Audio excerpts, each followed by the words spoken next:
Salut à tous, ok, il faut qu'on parle de la musique du trailer du nouveau Mario Kart World qui va sortir sur Switch 2 et de comment cette musique nous dit des choses sur le jeu, son game design et aussi son gameplay. Avant ça, vous vous êtes pas demandé pourquoi le trailer de ce Mario Kart ouvrait sur cette ambiance de Far West avec ses grandes routes, ses déserts américains et ses diners sur le côté?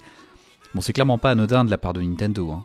Le jeu est le premier Mario Kart en open world et franchement, pour symboliser la liberté, la découverte d'un nouveau monde, quoi de mieux qu'une atmosphère de conquête de l'Ouest, un petit peu comme ça de road trip sur des grands espaces ouverts. Et quels instruments ils ont choisi pour aller avec ça? L'harmonica, évidemment.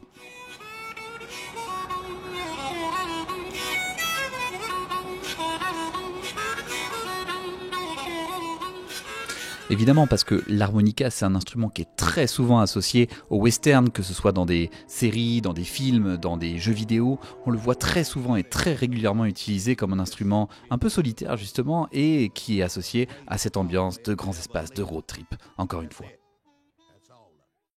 Le trailer vaut donc sur cette ambiance. Le thème principal est joué à l'harmonica, comme je l'ai dit. On retrouve Mario sur la route en solo. Il lance un bon vieux « Let's go !» et on démarre.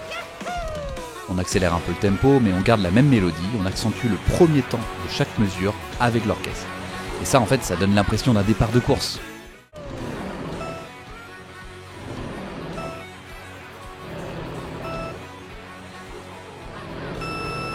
Et ouais, ils sont forts chez Nintendo. Donc la course démarre, on passe sur la troisième partie du morceau, et là, on est dans nos petits chaussons musicaux, quand on connaît un petit peu la série des Mario Kart. La rythmique passe à contre-temps, histoire de donner un côté un peu plus swing.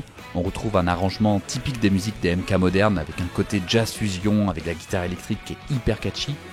On a toujours l'harmonica en fond, Et d'ailleurs, remarquez la petite transition entre l'harmonica et la guitare électrique au début de cette partie-là. C'est hyper smooth, ça se fait au milieu du thème principal.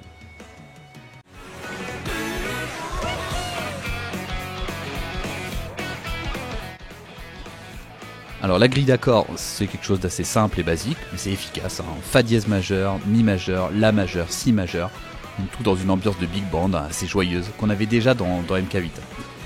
Ça y est, on est lancé dans la course. Après ça, on a un petit break un peu contemplatif. On repasse sur le temps avec des rondes bien appuyées.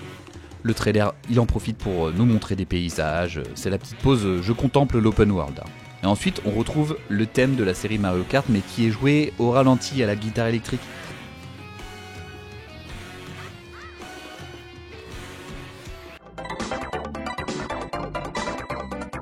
D'ailleurs, c'est marrant parce que ce thème, quand il est joué au ralenti avec des notes longues, quelques-unes qui sont éludées, à la guitare électrique, ça donne un côté un peu sombre, un peu badass, je trouve. Et c'est le moment qu'ils ont utilisé pour présenter les méchants de l'univers Mario. Dans le trailer, on voit Bowser, Wario, Waluigi, Bowser Jr. et Boo qui apparaissent à ce moment-là. Et je pense pas que ce soit un hasard, honnêtement. La suite, on reprend le thème de Mario Kart à vitesse réelle, on repart sur une montée à contre-temps, on relance la course en fait. Et on voit là toutes les nouveautés du gameplay en même temps.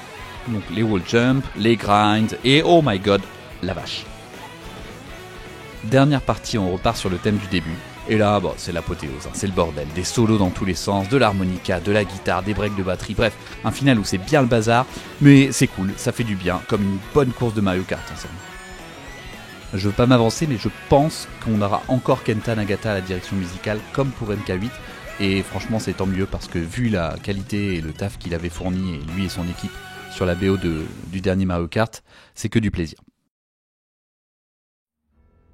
La musique, dans le trailer d'un jeu ou d'un film, elle est essentielle, parce que c'est elle qui va donner le rythme au trailer, et le rythme, c'est fondamental pour captiver le spectateur, le tenir en haleine, lui faire dire « je veux jouer à ce jeu, je veux voir ce film ».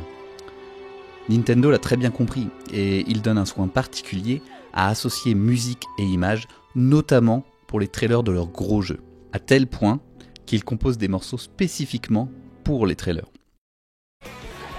Ce morceau-là, pour MK World, il est construit un peu comme une course. On a une introduction du monde, un départ, un déroulé, une montée en puissance et un grand final.